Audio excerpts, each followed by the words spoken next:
Nah, resistensi insulin ini menyebabkan suatu proses di dalam tubuh kita yang disebut adalah gluconeogenesis. Nah, gluconeogenesis inilah yang menyebabkan gula darah naik. Nah, gluconeogenesis itu apa sih, Dok? Simpelnya gini, gluconeogenesis itu adalah pembentukan gula dari bahan yang bukan gula. Nah, itulah yang disebut adalah gluconeogenesis. Pembentukan glukosa ya dari bahan yang bukan gula atau bukan karbohidrat. Lalu dari mana? Bisa dari lemak, bisa dari protein. Dan pembentukan proses gluconeogenesis ini terjadi di liver dan ginjal kita. Tapi terutama paling besar adalah di liver kita. Itu. Nah, jadi di sini adalah hal-hal yang kita sekarang sudah tahu. Oh, ternyata ini sebabnya, meskipun kalau kita udah jaga makan, tapi kalau di dalam tubuh kita itu bisa membentuk gula dari bahan-bahan yang lain. Nah, ini yang membuat gula darah kita juga akan tinggi terus-menerus gitu. Nah, sekarang yang kita perlu tahu, jadi apa sih penyebab-penyebab yang kita mungkin lebih sehari-hari yang bisa menyebabkan gula darah kita itu naik, yang menyebabkan kita akhirnya mengalami di dalam liver kita mengalami proses gluconeogenesis ini tadi.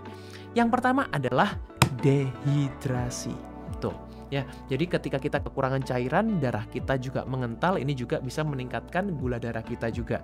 Jadi kekurangan cairan itu bukan berarti kekurangan air. Tolong bedakan ya. Jadi cairan itu berbeda dengan air. Cairan yang di sini adalah yang dimaksud adalah cairan elektrolit, terutama ketika kalian mengalami diare, ketika kalian mungkin melakukan olahraga yang intens, kemudian kekurangan cairan, kemudian kalian hanya menggantikan dengan air, nah itu berbeda. Yang kedua, apalagi yang bisa meningkatkan gula darah? Adalah olahraga yang berlebihan. Tuh, olahraga itu memang baik. Ya, saya tidak pernah mengatakan olahraga buruk. Bahkan saya pun juga sangat suka menganjurkan juga pasien-pasien untuk berolahraga buat mereka yang tidak pernah berolahraga. Tapi olahraga yang berlebihan atau yang dikatakan dengan overtraining, itu artinya apa? Artinya kalian meningkatkan kortisol di dalam tubuh kalian, meningkatkan stres yang tinggi itu. Dan ketika kalian kurang istirahat, ini juga yang bisa menyebabkan peningkatan gula darah. Ya, jadi jangan berpikir kalau olahraga itu semakin banyak atau semakin keras semakin baik. Kalau kalian kurang istirahat, terutama ya ketika olahraganya itu intens, ini yang menyebabkan peningkatan gula darah juga. Karena apa? Karena peningkatan kortisol tadi. Itu. Kemudian yang ketiga, yang juga cukup sering adalah karena konsumsi obat-obatan. Tuh, terutama adalah golongan kortikosteroid atau juga beberapa obat asma. Ini juga bisa meningkatkan gula darah meskipun kita nggak makan, nggak minum. Oke. Kemudian apalagi yang bisa meningkatkan gula darah? Adalah infeksi atau trauma atau juga peradangan. Let's say contohnya mengalami kecelakaan itu ya, atau jatuh itu, kemudian mengalami retak, fraktur di tulangnya. Ini juga bisa meningkatkan gula darah. Itu karena apa? Karena ini adalah respon pertahanan tubuh kita untuk meningkatkan gula darah supaya apa? Untuk bertahan. Itu dari respon dari infeksi atau trauma atau radang yang kita alami. Kemudian apalagi yang bisa meningkatkan gula darah? Adalah stres emosional. Itu ya. Jadi orang-orang yang punya lingkungan yang toksik, hubungan yang toksik, atau mungkin buat kalian yang susah untuk mengontrol anger, kemarahan, orangnya gampang baper, ya, ini juga bisa meningkatkan gula darah. Karena apa? Karena stres tadi yang saya katakan. Jadi stres itu bisa karena fisik, karena olahraga tadi, juga bisa karena emosional. Itu karena pikiran. Ini juga akan meningkatkan kortisol yang dampaknya apa? Itu juga akan meningkatkan gula darah.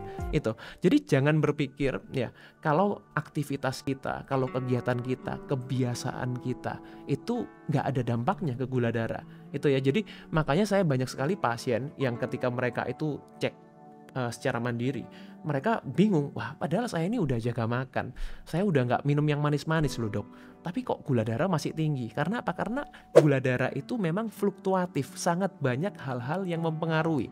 Itu juga sebabnya kenapa saya selalu menganjurkan pasien yang memiliki gangguan metabolisme glukosa atau mungkin metabolic syndrome, let's say mereka mengalami prediabetes, mereka mengalami diabetes, saya tidak menganjurkan mereka untuk selalu terlalu fokus pada gula darah.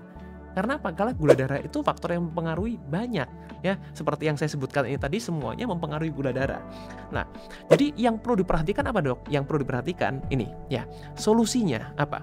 Yang pertama, supaya kita tidak gula darahnya naik secara terus-menerus ya, karena ini memang bisa dipengaruhi karena banyak hal. Solusi yang pertama adalah saya sarankan perbaiki kualitas tidurnya. Nah, ini yang jarang orang perhatikan.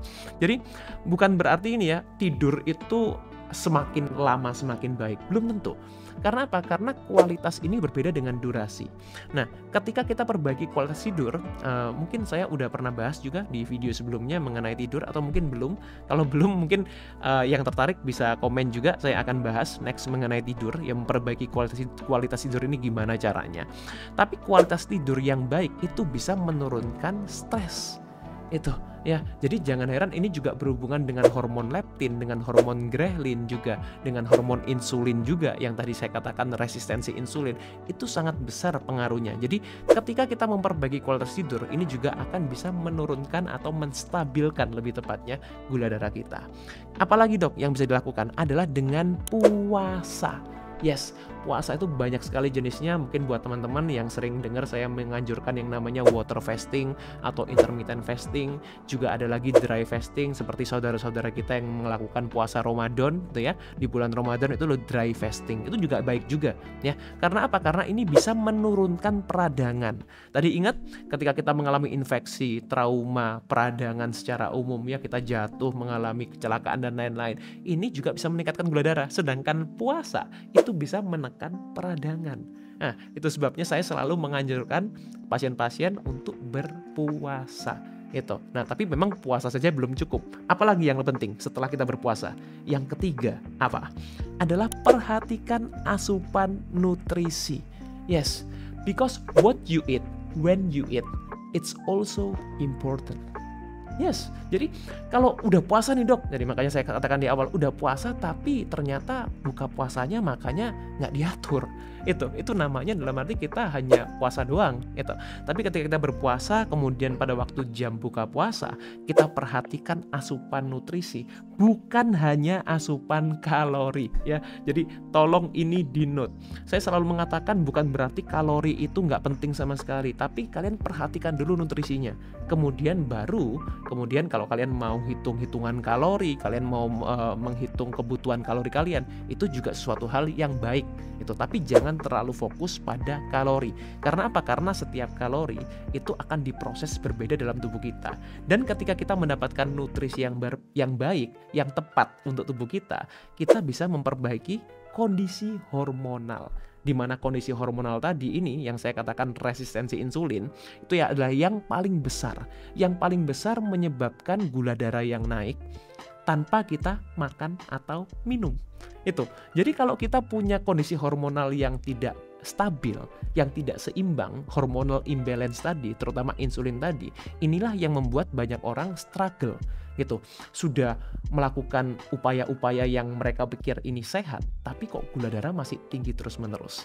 Jadi supaya kalian paham ya, jadi yang paling penting adalah lakukan 3 hal ini.